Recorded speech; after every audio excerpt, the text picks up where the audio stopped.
Good morning, my dear students. Today we will moving to a new chapter.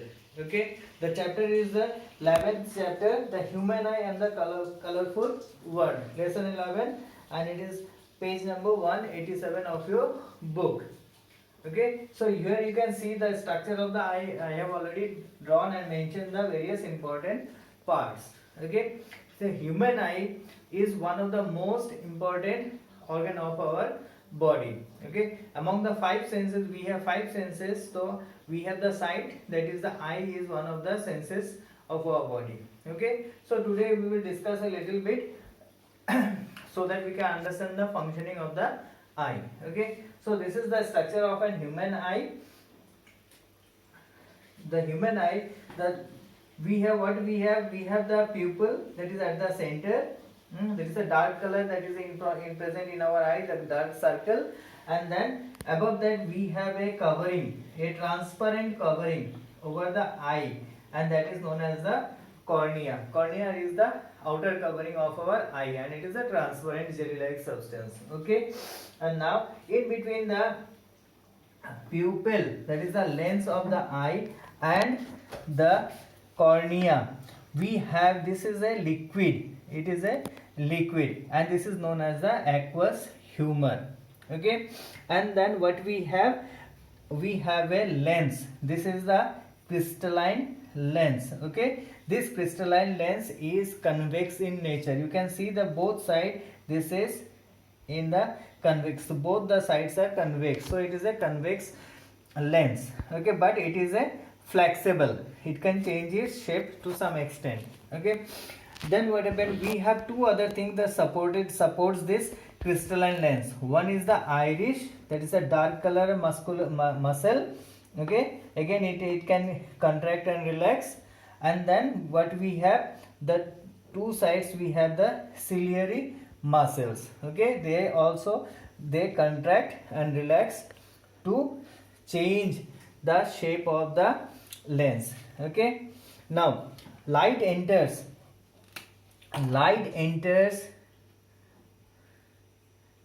through the cornea into this pupil. Okay, and then what happened, through the lens it is falling onto the retina. Okay, as if light falls onto the retina, the image is formed. But if it is not falling on the retina, then image will not be formed. So form an image, the light has to fall on the retina. Okay, now the size of a human eye,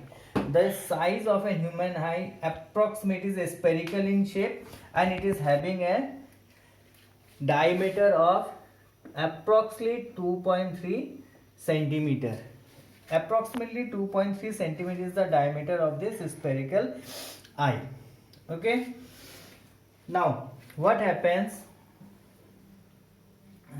see, light enters from outside. Okay, light is entering all sort of from all distance, light is entering, it crosses the cornea, it is crossing the cornea and the aqueous humor, that is a transparent liquid, and it falls into the pupil and on this lens. Okay, and then it falls on the retina. Now this amount of light, okay, this amount of light, this is controlled by two things. One is the iris and by the ciliary muscles. First we will talk about the iris and the pupil, then we will move on to the ciliary muscles. Okay, this pupil and iris, what is their role? Pupil, what does it do? It controls the amount of light that is entering into the eye. Okay, the eye has a limitation of some extent of entering, the amount of light should be entered into the eye. So this is controlled by pupil. And how this pupil is done? Pupil takes help of this iris. Okay, what is it do? This iris muscles, they can contract and relax. Okay, so when it is contracting, okay, so what happens, the light, the size of the pupil gets small. Okay, so it is covering the pupil to great extent. That means the amount of light that is entering gets reduced. Okay, secondly, what happens again, when this iris relaxes, that means the size of the pupil expands. that is more amount of light can enter into our eye. Okay, now imagine a situation. Okay, now imagine a situation that where you are entering from a dim light, suppose from a dark room, and you are entering coming to a bright room. Then what happens? What you do? Okay, when you do so, what happens? Suddenly we close our eyes, or our eyes becomes small. Okay, then what happens? Why we are doing so? So that our pupil and iris, they are controlling the amount of light to enter into the eye. Okay, secondly, from a bright room, if we enter into a dark room or even a light with a dim room, then what happens? We open our eyes very big. That means our pupil and iris, they try to allow more and more light to enter into the eye. So this way what happens, this iris and pupil, they control the amount of light entering into the eye. Okay, now next is the case of the ciliary muscles, how they do. Okay, these ciliary muscles, we see objects and we can see objects here, we can see objects here, everywhere we can see the stars and all, and nearby we can read also. So what happens, this can be done with the help of the ciliary muscles.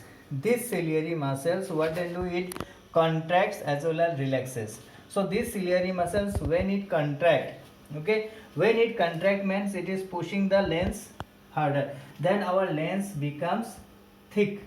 Okay, this portion becomes thick. Okay, so by becoming thick at the middle, what happens is focal length is reduced. So when focal length is reduced, we can see near objects very clearly, we can read the books. Okay, secondly, what happens, when we need to see far off objects, these ciliary muscles relax. So when these ciliary muscles relax, they pull off the lens. That means the lens becomes very thin. That means the focal length of this lens is increased. Okay, the focal length increases, that allows us to see the far off objects very clearly. Okay, this is the role of the ciliary muscles. Okay, one more thing, what is that, since it is a convex lens, so whatever object we have, suppose we are seeing a tree. Okay, so what happens, this crystalline lens, this is a convex lens, it will form an inverted image here. Okay, so it will form an inverted image here. Okay, now what happens, ultimately when light enters into the retina, falls onto the retina, we have receptors. Okay, that receptors activate the optic nerves. These optic nerves, then what happens, send message to the brain, and then brain analyzes, interprets and directs and see and knows us that what we are seeing. Okay, so this retina is connected with the optic nerves to the brain. Okay, so this is the small functioning of the eye. So you read the first 2 pages and then you will be clear about the functioning of the eye. Okay, thank you for today. Okay.